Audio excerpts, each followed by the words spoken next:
Bonjour, bonjour. Ah, on se retrouve et je suis ravie qu'on se retrouve, n'est-ce pas? On va continuer notre album London's Calling de Ciao Bella dans le cadre de la boutique Magique Loisirs. On continue aujourd'hui avec le bloc numéro 2. Donc je vous rappelle qu'ils font 42 sur 18 et qu'on va plier à 20 et à 40 et qu'on a notre petite languette de fermeture pour avoir notre bloc. Alors là aussi, il y a pas mal de superpositions. Il faut aussi bien tenir compte de l'ordre de collage. Alors, sur ce bloc, donc ça c'est la page numéro 3. C'est le bloc numéro 2 et la page numéro 3. Donc, on va faire une pochette ici. Alors, cet album va contenir beaucoup de cartes. Il n'y a pas de cascade, de choses comme ça. Il y a beaucoup on va faire beaucoup de petits stops, comme j'aime bien faire, puisqu'il n'y a absolument pas de papier uni pour les emplacements photos. Je n'ai travaillé qu'avec le papier de la collection. Et donc, chaque fois qu'on aura la place de mettre une photo, il y aura un petit stop fabriqué avec la collection A4 que j'ai de la même de Ciao Bella. Et donc, du coup, je ferai des petits stops pour glisser des cartes à l'intérieur. Donc, on aura énormément de cartes amovibles dans cet album. Donc, ici, on va faire, dans un premier temps, une pochette collée à droite de notre bloc, comme ceci. Donc, c'est toujours à peu près les mêmes dimensions. On est sur du 24 sur 7 cm. Et sur le côté 24, on va plier à 2 et à 22. Et on aura... Non, c'est pas une pochette, je dis une grosse bêtise, c'est un passant. Alors, vous voyez, heureusement que je vois qu'il n'y a pas de scotch et que ça me fait tilt. Oh là là, c'est pas possible ça. C'est-à-dire que je fais mes 8 pages d'une traite et c'est après que je commence à filmer. Alors forcément, il y a un peu de choses que j'ai oubliées. Mais là, en voyant le papier, ça m'a fait tilt là. Et puis là, il n'y a pas de scotch, donc je savais que c'était pas une pochette. Donc ça, c'est un passant dans lequel on va glisser un livret. Donc le passant, on va le mettre au milieu puisqu'après on aura des rabats par-dessus. Donc ici, on va coller ça au milieu de notre bloc pour avoir un passant bien au milieu. Alors là, dans ces cas-là, moi je fais un petit repère parce que là, le milieu, sinon... Donc là, on a 18, ce qui fait qu'on fait une petite marque à 9. Là, on a 7, donc on fait du 3,5. Et on a nos repères de fermeture. Alors, petit passant ici que je colle d'abord en haut de mon bloc en mettant bien les deux repères en face. Voilà. Et ensuite, on n'a plus qu'à coller le bas et notre passant sera en place. Voilà. C'est fait. Alors, à l'intérieur de ce passant, il y a un livret. Alors, le livret ici, il va faire 22 cm sur 16 et on va plier à 11 sur le milieu. Et comme ça, on pourra glisser notre petit livret comme ceci. Ça va nous faire une décoration supplémentaire. Ensuite, beaucoup de petites choses à coller. Hein. On va faire un rabat à droite et un rabat à gauche. C'est les deux mêmes exactement qui vont être glissés à l'intérieur de l'enveloppe. Donc ces rabats, ils font 13,5 sur 20, la hauteur de notre page. Et sur le côté 13,5, on va plier à 11 et à 11,5. On a toujours ces petits goussets d'aisance pour avoir la place de mettre du volume dessous. Donc 13,5, 20, 11, 11,5. Et ça, on le coupe deux fois. C'est les deux mêmes. Et on va les coller à l'intérieur de notre enveloppe de chaque côté.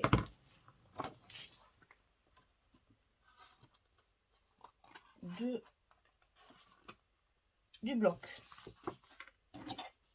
Donc voilà un côté. On colle l'autre. Ils vont se superposer, c'est normal, puisque j'ai voulu garder le 11 cm pour mettre les photos, toujours pareil, au maximum d'emplacements photos chaque fois. Dans les albums, on fait des albums photos quand même, hein, faut pas l'oublier. Voilà, alors sur ces petits rabats ici qu'on vient de coller, on va y mettre une petite cascade comme ça, qui s'ouvrira de chaque côté. Donc ça c'est pareil, c'est la même dimension, les deux sont identiques. Donc ici on a 13 sur 16 et du côté 13 on va plier à 11 et on va le mettre à cheval comme ça.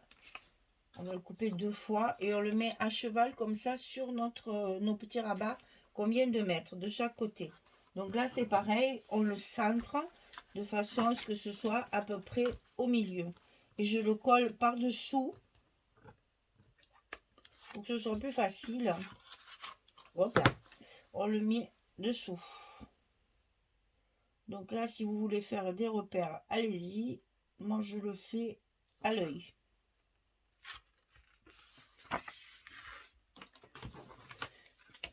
Parce que c'est pas bien important. Si vous avez 2 cm et 2 cm 0,2, c'est pas bien grave. Hein. Voilà. Donc ici, on en a collé un. On va coller l'autre de l'autre côté. Ça nous permet d'avoir des espaces de photos supplémentaires. Et c'est pour ça qu'on a besoin de gousser pour pouvoir avoir du volume. Voilà. Alors, ensuite, par-dessus tout ça, on va faire un petit rabat d'un côté et un petit rabat de l'autre, toujours dans l'enveloppe, pour toujours utiliser ma bordure. Hein, je vous rappelle que j'ai utilisé celle-ci. C'est la 27 qui justement fait un petit point couture tout le long et fait, alors là j'ai pris vraiment la largeur de mon die pour que ça fasse encore pareil des superpositions de papier.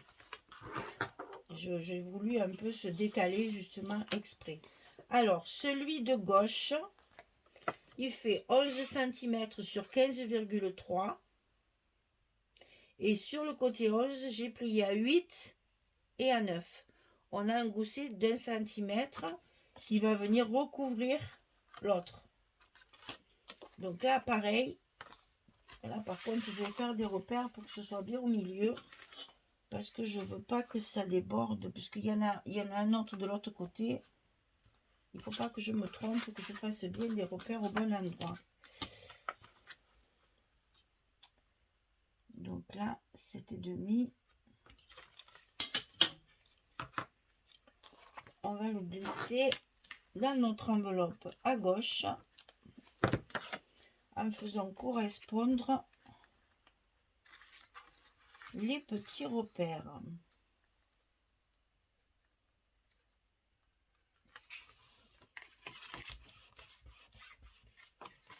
Comme ceci. Pardon. Oh, je m'étrangle.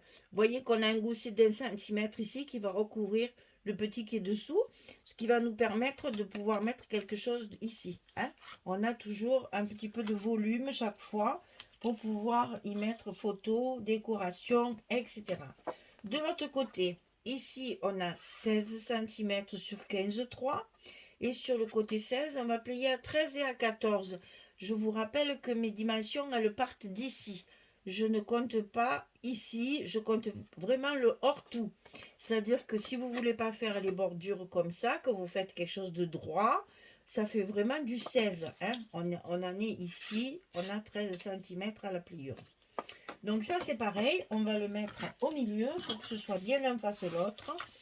Donc nos petits repères comme toujours, pour arriver à faire les choses bien en face.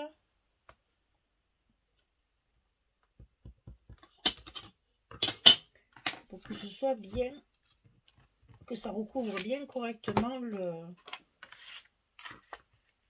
Alors, on la glisse dedans, on le met bien en face notre repère, on colle et on appuie. Et comme ça, nos rabats sont bien en face. Voilà. Donc là, fermeture ici. Hein, et comme on ferme tout, là, je vais en mettre 2. Parce que j'ai quand même de l'épaisseur, vous voyez. Ça, tant que ça reste pas bien fermé, c'est qu'il y a beaucoup d'épaisseur. Donc on va mettre 2 aimants ici pour bien tout fermer. Parce qu'on a quand même des rabats et un livret ici. Hein. Donc je vais mettre 2 aimants pour que ça se ferme bien comme ceci. Que ça tienne bien l'ensemble bien fermé. Voilà, alors je vais jouer sur les couleurs, sur les pages. Vous voyez par exemple ici, vous allez voir une fois que ça sera collé. Ça c'est toujours pareil, j'essaye de, voilà, c'est la même feuille coupée en 2 qui va être ici comme ceci. Enfin, j'essaye de faire quelque chose d'assez uniforme parce que les papiers sont foncés. Et donc j'ai voulu, mais vous voyez par exemple ici, en coupant mon papier ici, je vais rajouter une petite bordure de rouge pour relever un petit peu tout ça. Hein. Voilà, je joue vraiment avec les papiers. Là, j'avoue que je me régale parce que ce sont des papiers qui sont foncés. Tout est enneigé, donc il y a plein de flocons de neige sur tous les papiers. Donc ça a besoin d'être un petit peu relevé en lumière. Donc je travaille beaucoup sur le papier pour arriver à rendre ce que je veux que ça rende. Voilà. Allez, je mets mes aimants, je mets mes papiers et je reviens vers vous pour vous montrer une fois que ce sera terminé. À tout de suite. Voilà, j'ai tout collé. Il y a du boulot à celui-là parce que j'ai fait beaucoup de découpes justement pour faire des petits effets de papier. Comme là, par exemple, j'ai découpé 2 fois la petite découpe pour faire... vous voyez, en fait, c'est collé au bord du petit rabat. Et quand ça se ferme, ça fait un effet de transparence au milieu. J'aime bien. Je vous dis, avec cet album, je me suis amusée avec le papier, vraiment. J'ai essayé de faire des trucs et des machins, justement. Voilà, là pareil, j'ai fait un montage avec 3 papiers. Ça, c'est des chutes, hein. Ici, donc je reste dans les bleus, hein.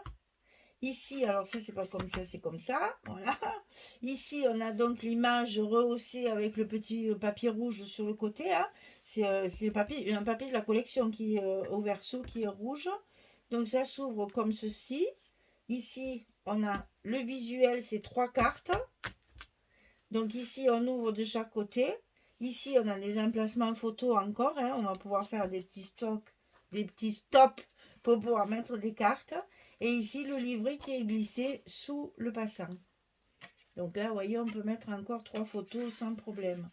Donc là, si on compte, 3, 4, 5, 6, 7. Là, je ne compte pas, mais vous savez qu'on peut en mettre. Là, pareil. 8. Et voilà. On peut mettre 8 à 10 photos dans cette page numéro 3. Bloc numéro 2, page numéro 3. Et vous voyez qu'on va retrouver les superpositions qui vont... Et ça, cette page-là, elle est en face à la page numéro 2 où il y a aussi le poids avec le... Est-ce que je l'ai sous la main ou pas? Taratata, taratata, elle est là. Voilà. Vous voyez qu'on va retrouver la sortie.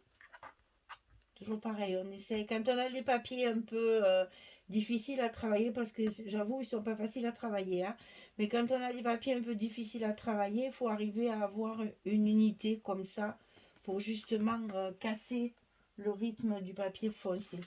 Voilà, donc là, c'était la page numéro 3. Elle est terminée. J'espère que ça vous plaît. Vous voyez qu'on a quand même pas mal d'espace et un visuel qui est très agréable à regarder avec tout ce qu'on peut mettre à l'intérieur. Là, on est dans les marrons. Quand on ferme toutes nos cartes, on est dans les bleus et gris. Et après, on a la page du visuel lampadaire et petite rue londonienne. Et ici, on est encore dans les bleus. Assorti à la page d'à côté. Voilà. Et là, quand vous faites ce genre de petits visuels, dessous, il faut mettre un papier plus clair pour justement faire ressortir les papiers plus foncés. Voilà. Et là aussi, j'ai fait pareil ici sur les côtés. Comme ce papier est relativement uni, j'ai rehaussé avec une petite chute de papier à carreaux pour relever aussi. Et là, c'est pareil, hein, les photos, elles y vont très facilement. Hein. On peut même continuer à avoir la petite bordure. Les photos 10-15, elles rentrent partout. Voilà, vous avez tout ce qu'il vous faut pour attaquer cette page numéro 3. Donc les aimants ici et ici, hein, qui ferment tout le bloc. Voilà, page numéro 3 terminée. J'espère que c'est assez bien expliqué pour que vous puissiez comprendre un peu cet agencement de papier que j'essaie de superposer, puisqu'on a différentes dimensions de pages et qu'on voit le reste, il faut quand même bien travailler son papier. Voilà, merci beaucoup. Belle journée, bonne soirée, et puis à bientôt. À demain, certainement. Au revoir tout le monde, merci beaucoup.